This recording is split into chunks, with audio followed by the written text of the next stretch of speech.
चलेंगे बिहार की राजधानी पटना। बिहार की सियासत में क्या कुछ हलचल है, बिहार की सियासी फिजाओं में फिलहाल क्या तैर रहा है, इन तमाम चीज़ों को समझेंगे और तमाम जानकारियां लेंगे। हमारे साथ हमारे सहयोगी पटना से जुड़े हुए हैं विवेक, उनका रुख करते हैं। विवेक, देखिए, केंद्रीय स्वास्थ्य मंत्री बिहार के दौरे पर हैं। स्वास्थ्य के क्षेत्र में बिहार को कई सौगात मिल रही है। आज दरभंगा में भी जो है सुपर स्पेशलिटी अस्पताल का जो सौगात है विवेक, वो मिलेगा।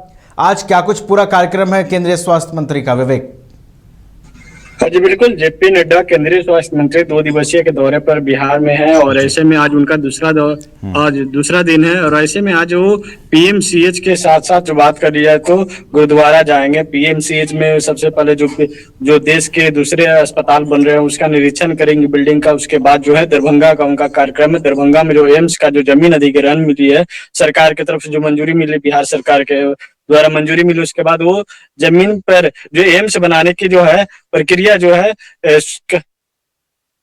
एम्स की प्रक्रिया कब से शुरू होगी उसको लेकर वहां पे जाके जायजा लेंगे। उसके साथ साथ बात कर ले तो राजनीतिक गलियारों में एक और चर्चा है। जिस तरीके से बीते दिनों नीतीश कुमार और तेजस्वी यादव की मुलाकात हुई, उसके बाद चर्चा लग रहा था कि जो नीतीश कुमार जो है फिर से पलटी मारेंगे। लेकिन कल नीतीश कुमार ने आईजीएमएस से ये साफ संदेश दिया कि एक बार 2 बार गलती हो चुकी है, अब गलती को दोहराएंगे नहीं। लेकिन जो बिहार में जो जेपी नड्डा का जो दौरा है और जेपी नड्डा जो है बिहार से उनका जो बिहार में ही उनका जन्म हुआ है, ऐसे में जेपी नड्डा से हम आग्रह करते हैं कि बिहार को विशेष ध्यान दे। बात कर लिया तो कल सुपर स्पेशलिस्ट आई हॉस्पिटल का एक देखा कि देश का अगर दूसरा हॉस्पिटल अगर रहेगा तो आईजीएमएस में नए बिल्डिंग का शुभारंभ हो गया। उसके साथ साथ वहां से कल से जो है डॉक्टर्स लोग भी और विधिवत रूप से लोगों को जांच के लिए भी शुरू कर दिए हैं। इसके साथ साथ बात करें तो देश का दूसरा अस्पताल बन गया है। अब लोगों को आंख के इलाज करवाने के लिए बिहार से बाहर जाना नहीं पड़ेगा। इसके साथ साथ राजनीतिक गलियारों में देखा किस तरीके से चर्चा थी, वो चर्चाओं पर भी विराम लगा दी नीतीश कुमार ने। इसके साथ साथ बात कर जाओ तो दरभंगा जो जा रहे हैं, दरभंगा के साथ साथ पटना पीएमसीएच का निरीक्षण करेंगे। पीएमसीएच में जो बड़े बिल्डिंग जो बन रहा है उसका निरीक्षण करेंगे, उसके बाद सौगात देंगे। उसके साथ साथ वो बात कर ले जेपी नड्डा देर शाम तक वो दिल्ली के लिए रवाना हो जाएंगे। उसके साथ पहले जो बीजेपी नेताओं के साथ बैठक करेंगे और 2025 के विधानसभा चुनाव को लेकर समीक्षा करेंगे कि 2025 में कौन से विधायक जो भी है सिटिंग विधायक हो, कौन से विधायक को कहां से सीट दी जाए या नहीं दी जाए। क्योंकि जो लोकसभा चुनाव में भी जो परफॉर्मेंस जो मिला उस पर परफॉर्मेंस के आधार पर इस बार जो विधानसभा जो चुनाव होगी उसमें टिकट दी जाएगी। जो जिस क्षेत्र से जो उनसे सांसद को लेकर अभी से मंथन हो रहा है। 2025 में बिहार में विधानसभा के चुनाव होने हैं और अभी से ही जो राजनीतिक समीकरण है, चुनावी समीकरण है, उसको फिट करने की जो तैयारी है विवेक, वो शुरू हो गई है। एक और महत्वपूर्ण चीज पर बात करेंगे विवेक। देखिए, बिहार में जमीन सर्वेक्षण को लेकर जो बिहार के भूमि सुधार मंत्री हैं दिलीप जायसवाल, उन्होंने एक नंबर जारी किया था विवेक, और देखिए उस नंबर के जरिए ये बताया गया था कि अगर किसी को भी कहीं कोई समस्या आती है तो उस नंबर के जरिए समाधान होगा। लेकिन उस नंबर के जरिए लोगों की अब जो शिकायतें हैं विवेक, वो दूर नहीं हो रही हैं, उस नंबर के जरिए समाधान नहीं हो रहा है। तो क्या कुछ कहीं खामियां हैं या फिर इसको अपग्रेड करने की ज़रूरत है, इसको सुधारने की ज़रूरत है?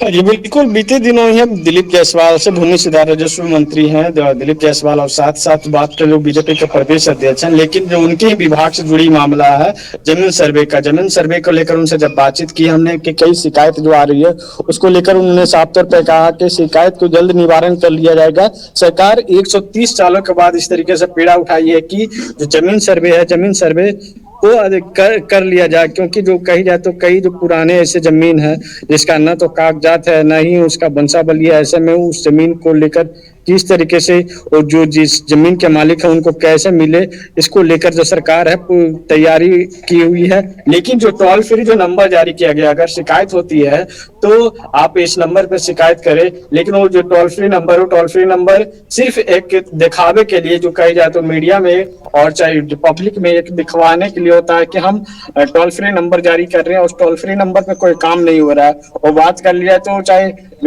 भूमि सुधार राजस्व विभाग नहीं, उसके साथ साथ जो मुख्यमंत्री नीतीश कुमार का जो 7 निश्चय योजना है, 7 निश्चय योजना के भी कई टोल फ्री नंबर है, उस पर भी नहीं लगता है कॉल। और ऐसे में जो बात कर ले तो अभी जो भूमि सुधार राजस्व विभाग है पूरी तरीके से एक्टिव दिखते नजर आ रही है कि बिहार में जो लैंड सर्वे हो जल्द से जल्द जमीन सर्वे का जो काम हो पूरा हो जाए। अब देखना होगा, जमीन सर्वे का जो काम तो शुरू हो गई है, लेकिन कब तक पूरा होता है। ठीक है, लैंड सर्वे का काम शुरू हो चुका है और जो लोगों की शिकायतें हैं जमीन सर्वे को लेकर, उन शिकायतों का भी त्वरित समाधान हो। इन तमाम चीज़ों को लेकर जो भूमि सुधार विभाग की ओर से है वो आने वाले दिनों में काम किए जाएंगे। और जमीन सर्वे को लेकर बिहार सरकार जो गंभीरता बीते कई दिनों से दिखाती आ रही है, आने वाले दिनों में भी ऐसी उम्मीद है कि लोगों को जमीन सर्वे से जुड़ी जो समस्याएं हैं उसका भी समाधान होगा।